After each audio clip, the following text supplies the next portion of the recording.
Yung laman po nito mga parente, itong dalawang lies po natin humigit kumulang 500 po yata. Hindi ko na lang natandaan mga pariente. Ayan. At, yung tagapamahala po rito mga pariente, medyo may trial, kaya yung naiwan lang po ngayon isa katao na lang po mga pariente, pero hindi naman magtatagal po yun. Mas importante po kasi yung yun talaga yung trabaho po niya, trialist po kasi yung tagapamahala po rito. At habang wala po siyang schedule na trial, dito ho siya namamahala.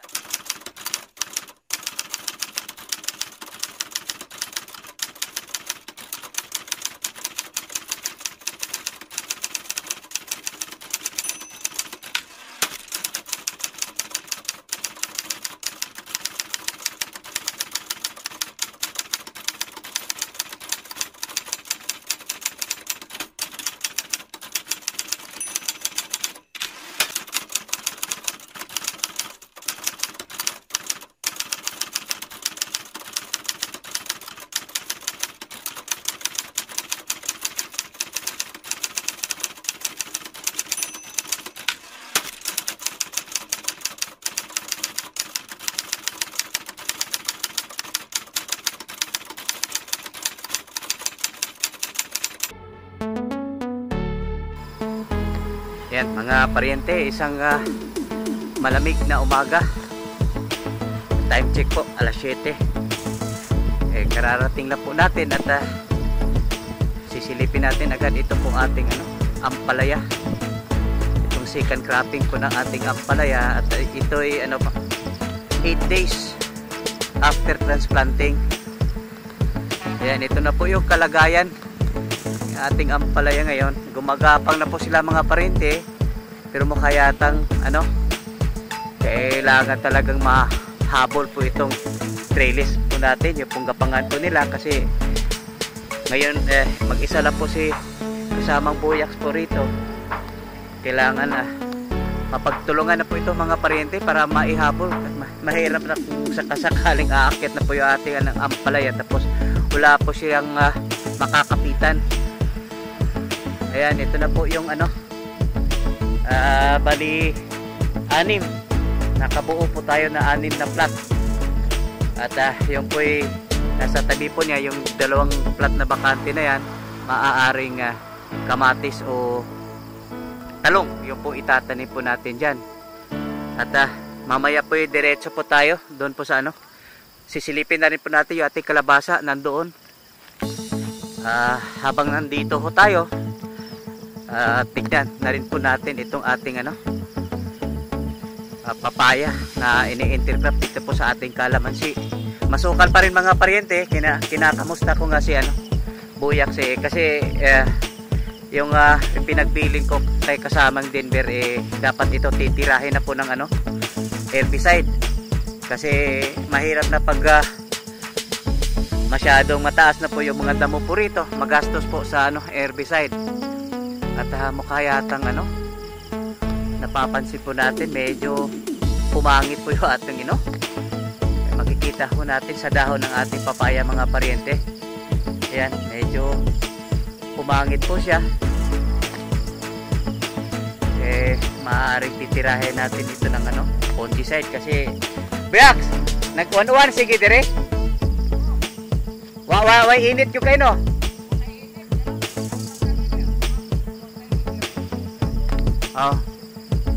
mga parente, medyo baka pag laging basa po kasi mga parente, yun pong gusto po ng fungus, maatake po yung fungus pag laging nababasa po yung ating halaman. Kaya maaaring yang medyo pumangit po siya mga parente. Yan, titirahin po natin ito ng fungicide. Ayan, at diretso po tayo dun po sa ating kalabasa mga parente, nandun lang sa may likuran, sa likod po ng sa tabi po ng ating bahay kubo. At diretso na rin po tayo sa ating nursery. Sisilipin natin po yung ating punla po roon,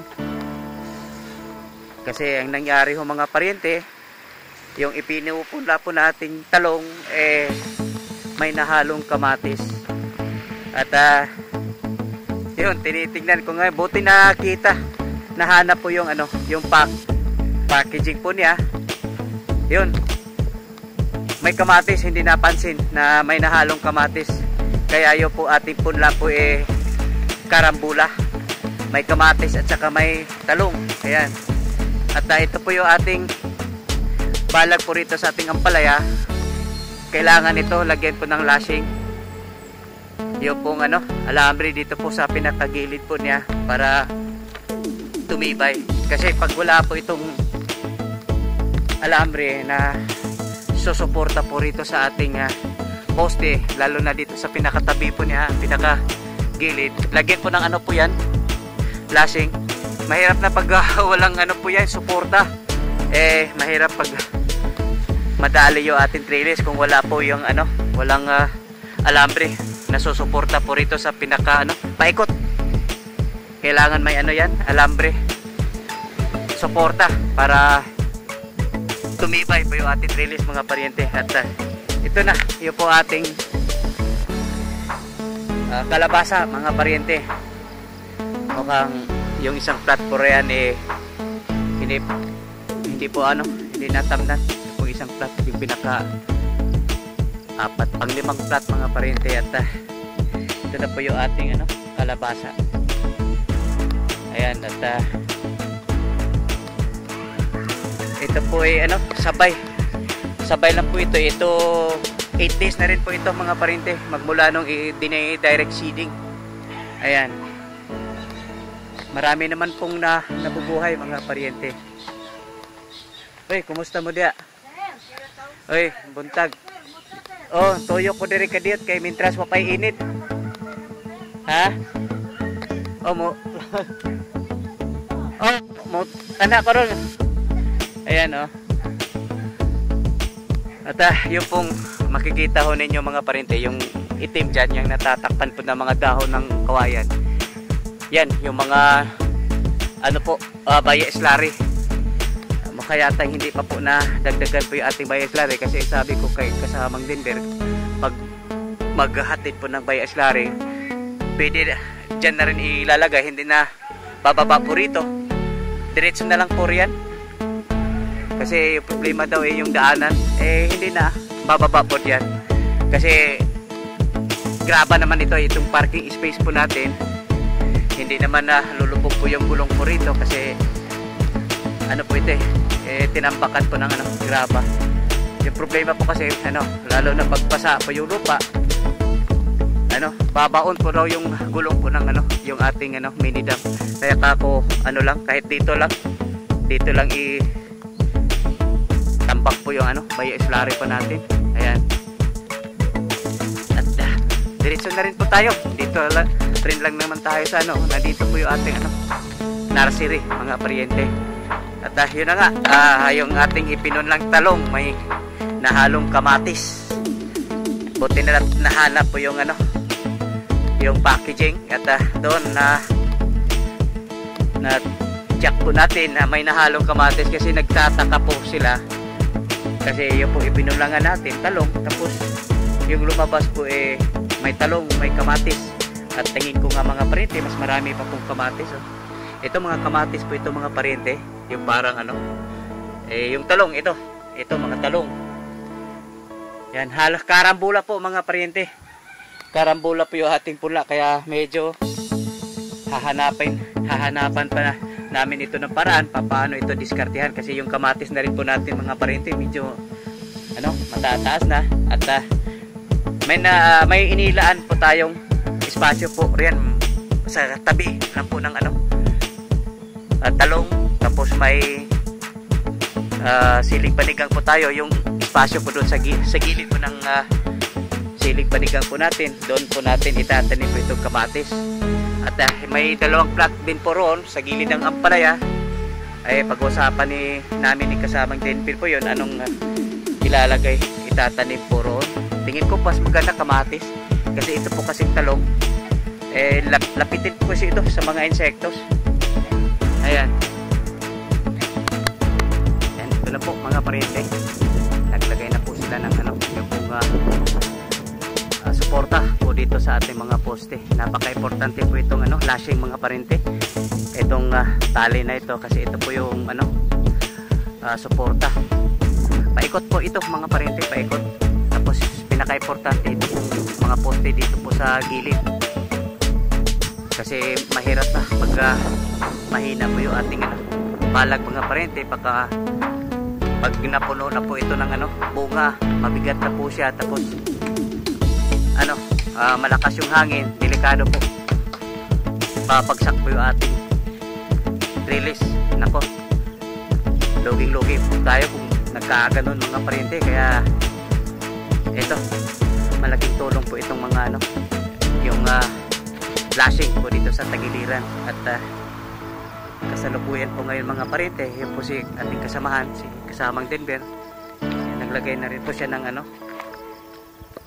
yung twine dito po sa pinakababa, kasi kanina inabutan ko po yung isang kasamahan po natin, yung pangalawang ano, yung tawag po nito, yung twine sa taas. Diyan po siya naglagay. Mahirap mga pariente, kasi yung importante yung dito sa pinakailalim, saka na lang yung pangalawa yun sa taas, kasi yun po ating ampalaya ngayon nag-umpisa na po siyang gumapang mga pariente. Yan, nag-umpisa na po siyang gumapang, at hahabulin na lang po natin mga pariente yung pong ano, yung dito sa bandang taas, pati na itong pinaka-bubong po niya, hahabulin na lang po natin. Importante, may magagabangan na po siya dito sa pinaka-baba. Ayan mga pariente, silip tayo muli rito po sa ating tatlong crops po nandito. Ito po yung ating sitaw, Japanese cucumber, at saka yung po ating upo. Ayan, at siya nga pala mga pariente, ito na pala yung ating ano, expansion ng ating saging. Ayan, andun po yung ating expansion mga pariente, oh. Medyo nakailang puno rin po tayo rito. Ayan, at balak nga natin mga pariente, yung espasyo po riyan, mababa na ano dyan mga pariente, yung lupa po riyan, mababa. Kung medyo maluwag-luwag na po yung ating mga kasamaan po rito, pwede na rin po tayo mag-expand po riyan. Yan sa gilid po na, may pader po dyan mga pariente. Sa likod ng pader, may sapa po riyan. Tapos may maliit na espasyo po rito, pahaba. Ayan, pag medyo makakaluwag na po tayo, pagtamlan na rin po natin po na ano, saging po yan. Ito na nga po yung ating ano, sitaw mga pariente. Ayan, yung ating sitaw. At silipin po natin itong ating Japanese cucumber, kasi nung nakarang linggo po nag-umpisa na po silang namumulaklak na mga pariente, at may bunga na po ito. Mayroon na nga mga pariente, oh. Ayan, mayroon na po bunga yung po ating ano, Japanese cucumber. Kaso nga lang mga pariente, medyo ang kapal na po ng ano, damo mga pariente. At yung nangyari po ngayon mga pariente, kulang na kulang po tayo sa tao, kasi may dalawa po tayong kasamahan hindi pumasok. Kahapon pa hindi pumasok, tapos ngayon hindi rin daw pumasok, kasi ano, alas 8:30 po ng umaga, at wala pa po yung dalawa. Yung pa naman yung inaasahan po natin, yung pong dalawang tao na yan. Kaya medyo ngayong araw po araw po ng harvest, kaya sagad yung ating mga kasamahan po rito. At magpapatulong na rin po tayo doon po sa ating taga maintenance. Ayan, ito na nga po yung ating ano, upo. Napakataba po na ating upo mga pariente. Ayan, kasi ito po nabubusog lagi sa tubig lagun, kasi ito yung pinakamalapit sa bagsakan po nating tubig lagun po riyan. Ayan, ito na po yung ating ano, napakasukal po. Kailangan na rin po ito malinis po yung ating upo. Mabuti na lang ito po may mga plastic mask po, kaya hindi po gaano naapektuhan po yung ating tanim po rito, kasi naka plastic mask. Kaso nga lang, pag may insektos, siyempre yung po mga insektos mga pariente, dito po yun namumugat po dito sa damo. Kaya malamang na ano, atikihin po ng sakit o mga insektos po yung ating mga crops pag hindi po nalinis. Talagang kulang na kulang po tayo sa tao mga paryente, lalo na't yung dalawa po dalawang araw na hindi pumasok, ang hirap. Ayan mga paryente, binalikan po natin ito po ating tatlong cucurbits po rito. Ito po sitaw, pupo, at saka ito po ating Japanese cucumber. Ayan, at kahapon po kasi sinili po natin, napakasukal po, kaya ako padaanan na ng isang daanan na po ito na traktor mga paryente. Malinis na, pero ito po sa gilid talagang hindi po pwedeng didikit po yung ngipin po ng ating traktor po dito. Baka masisira po yung ating plastic mulch. Pero saglit na po ito, pinapadaanan na ng traktor po natin. Ito na po yung ating sitaw mga paryente. Ayan, mayroon ng bukas ito, pwede na itong pipitasin. Ayan. At ito po yung ating sitaw mga paryente. Medyo yung agwat po niya medyo malayo. Yung dapat nakalimutan ko nung araw, dapat isang dangka lang po pwede. Pero kahit papano nakapagpitas po tayo, isang pitasan mga paryente, inaabot ko ng 8 kilo. Ay hindi na masama yun mga paryente, kasi ito naman po hindi naman secondary crops lang po itong ating sitaw, pipino at saka yung upo. Mayroon naman po tayo mga major crops katulad po ng ating ampalaya at saka yung talong. Yung permanente crops po natin mga paryente, yung po ating saging, yung ating litos, mayroon tayong sapririn, mayroon tayong itlog, mayroon tayong papaya at saka kalamansi. Yung 5 crops na yan mga paryente, permanente po yun. Mayroon po kahit anong oras mayroon po tayong yung 5 crops na yun. Ito na po yung ating Japanese cucumber mga paryente. Ayan, mayroon na po siyang may ilan-ilan na pipitasin na po mga paryente. At kaumpisa lang po niyang mamunga, pero makikita ho natin dilaw na dilaw po mga paryente. Ibig sabihin maraming bulaklak mga paryente, at yung iba kaakyat lang. Kaumpisa lang po nitong ating pipino. Sa sunod na linggo mga paryente, medyo marami na po tayo mapipitas po rito. Ayan, at diretso po tayo doon po sa dulo. Mayroon pong puron, upo. Iba talaga pag malinis mga paryente. Iwas na rin po ito sa mga insektos, kasi yung mga insektos dito ho yan nagpupugan dito po sa damo. Ayan, ito na po yung ating mga ilang puno lang po ito, may mga bulaklak na mga paryente. Malapit na rin itong mamunga. Ayan, mga ilang puno lang po ito mga paryente, pero makikita mo natin napakataba po. Ayan, hanggang dito lang sana po yung ating mga OJT. Sila po yung mano-manong magtanggal po nitong damo dito po sa gilid. Ayan, kahit paano mga paryente, nalinis na rin, at hindi pa po ito kailangan ko papaduluyan kasi basa-basa pa po yung mga paryente. At ito, nakaabang na rin po yung ating irrigation canal po rito, kaya pag medyo kailangan na po itong patubigan, ay sandaliin na lang po mga paryente. Ayan. Yan mga paryente, update tayo dito po sa ating talong. At kasi pagdating ko kanina mga paryente, agaw pansin, sumabit po yung mata ko po rito dahil ang dami po bunga. Ayan ang daming bunga mga paryente. Tingin ko po lagpas po ito na 100 kilo.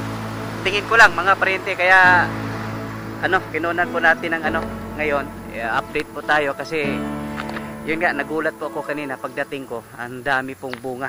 At ngayong araw mga paryente, araw po ng harvest po natin, at mamaya po malalaman po natin kung ilang kilo po yung napitas ngayong araw. Ayan, ang dami po mga paryente. Kulay violet.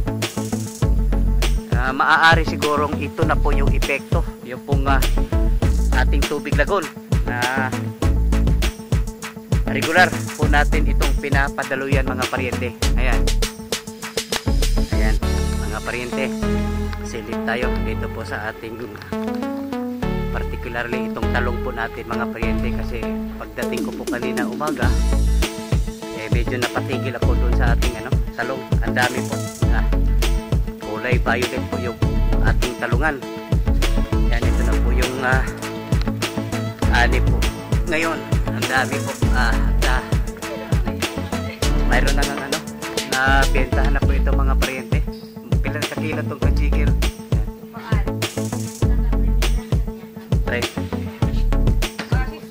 Mga 60 na 50 kilos. Nabawasan na po ito ng 50 kilos mga paryente at saka 60 kilos yung nakukuha po dito at saka patuloy pa rin po sila mayroon pa yatang 4 na tudling po doon, patuloy pa po silang namimitas po ron mga paryente. At ito naman po yung ating siling panigang. Ayan, dami rin po yung ating siling panigang mga paryente. Ang tanong, magkano kaya presyo ngayon? Nako, sabi ni yung ating walking mga paryente, yung si Jigger, medyo mababa yung presyo po raw ngayon. Pero di bali na, ang dami naman natin yung yung ani po ngayon. Kaya sa volume lang tayo bumabawi kung sakasakaling sobrang baba po ng presyo po ng talong at saka yung po ating siling panigang mga paryente. Ayan. Ayan mga paryente, update po tayo dito po sa ating tatlong crops po rito. Yung secondary crops po natin. Ito po yung okra, siling panigang at saka siling atsal. At kasalukuyan po ngayon po nagpipitas po tayo ng dito po sa ating panigang na ma-harvest dito sa Kuandi. Ito po yung ating panigang mga paryente sa atsal. Naka-harvest mo na itong birnis? Na may mga kuan. Ayan. At game ako i-confirm ba na ang sa kuan bitaw Kapitolyo karong 4-5 libre man accommodation og kaon na meal mo lagi kay mo gisulting deliver na ko niya ako giklaro nimo kay kamo man kuyuga. So okay ra kay mo po yung mag-meeting niya ako i-confirm po nga mo na. Lunes Martes. Sayo gini opening. Ay di sayo lang. Sige lang ato na mag-meeting tarong udto. Ato na iskutan ha. Ato na iskutan Kim. Ha. Ayan, ito na po yung ating medyo dumarami po yung ating ani po rito sa ating panigang mga paryente. Pero yung po sa ating siling atsal dalawang plat lang po yung ating siling atsal kaya hindi po karamihan yung pong mapipitas po ron. Nung laylay man Kim. Ay isip malipay tao kay nata mabuhi anak. Kibaw ko nimo Kim. May bawa na siyam kabuhan gikan karon. Kibaw ko makailar gyud kog tao ba? Bitaw Kim. Sige na Kim, tras bata-bata pa Kim. Sige lang kagunya. Ayan po mga paryente.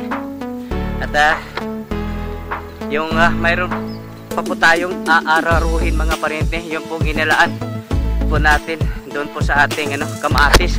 Kasi nga nangyari mga paryente, yung nagpunla po tayo ng talong ay may nahalong kamatis.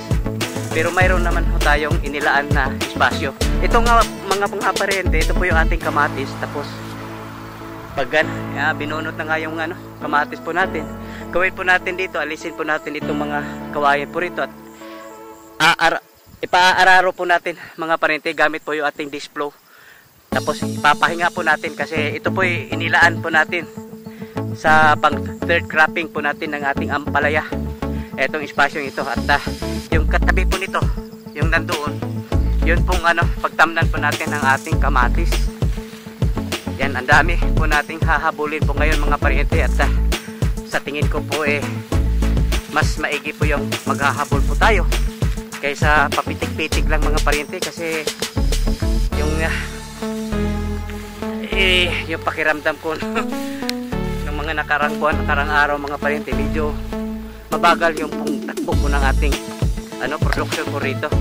Kaya inaba po yung ating sistema mga parente. Mas tingin ko mas maigi po yung maghahabol para yung ating mga kasamahan po magdo-double time rin po sila mga parente. Ito po, espasyong ito po yung pagtamnan po natin ng kamatis. At yung gawin natin plat mga parente, medyo ano lang, isang daanan lang ng ating yung maliit na cultivator po natin. Ganito lang po mga parente. Yan, single line din siya, pero kalahati lang ng plat gagamitin natin. Tapos isang daanan lang po ng cultivator po dito para kung sakasakali magpapabaha po tayo, wala na, dire-diretso na mga parente. At yung kamatis din naman hindi naman yun katulad po ng talong na talagang tumatagal at yumayabog katulad yan. Pag masyado makitid, mahihirapan po tayo mag-i-spray. Ayan, ito po yung inilaan natin ng para sa ating kamatis. Aararuhin pa po ito mga parente kasi napakasukal pero matagal na po itong nakapagpahinga. Ayan.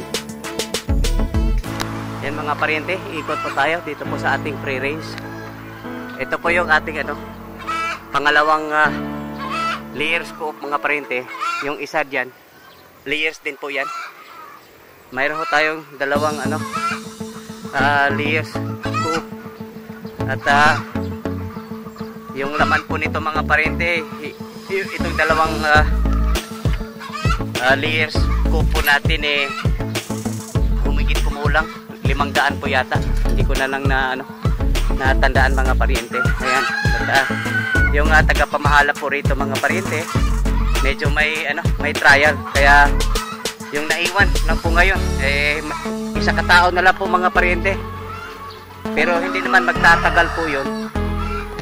Mas importante po kasi yung yun talaga, yung trabaho po niya. Trialist po kasi yung tagapamahala po rito. At habang wala po siyang schedule na trial, dito ho siya namamahala. At tayo po natuwa kasi nagkaroon ng sistema na po rito, na-establish na po niya ang sistema po rito. Yun, kaya hindi na ho tayo nahihirapan pag nag-monitor. Tapos po, nakapokus po siya lalo na sa ating data.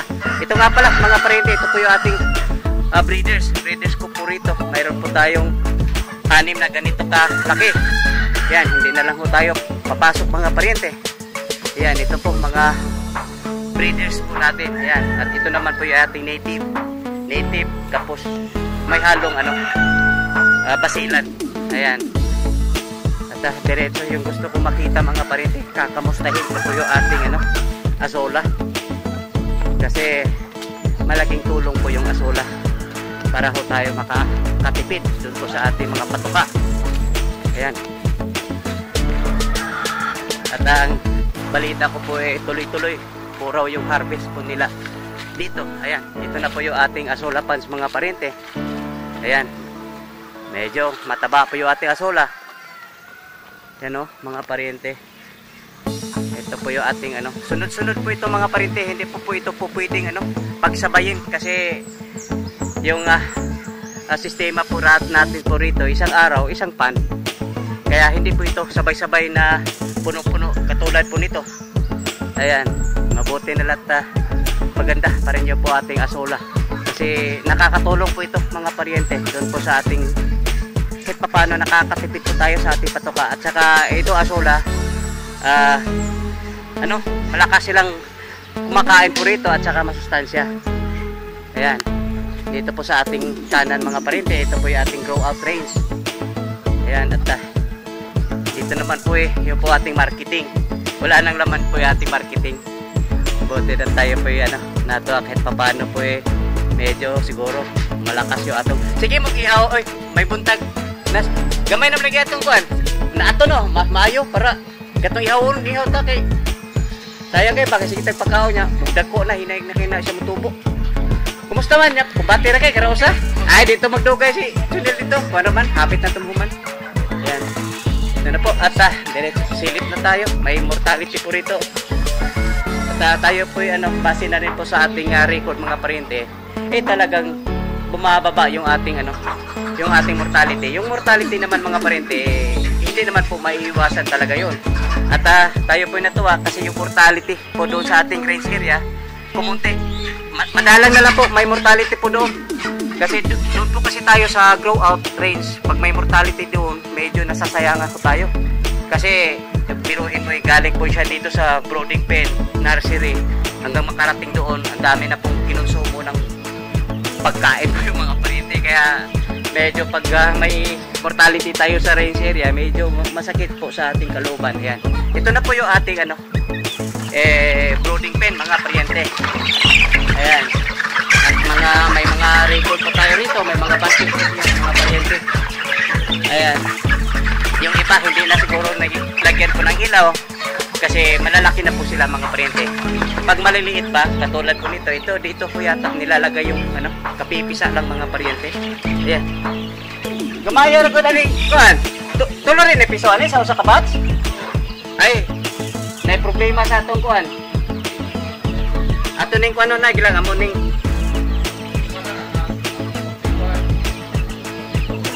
gamay kaya?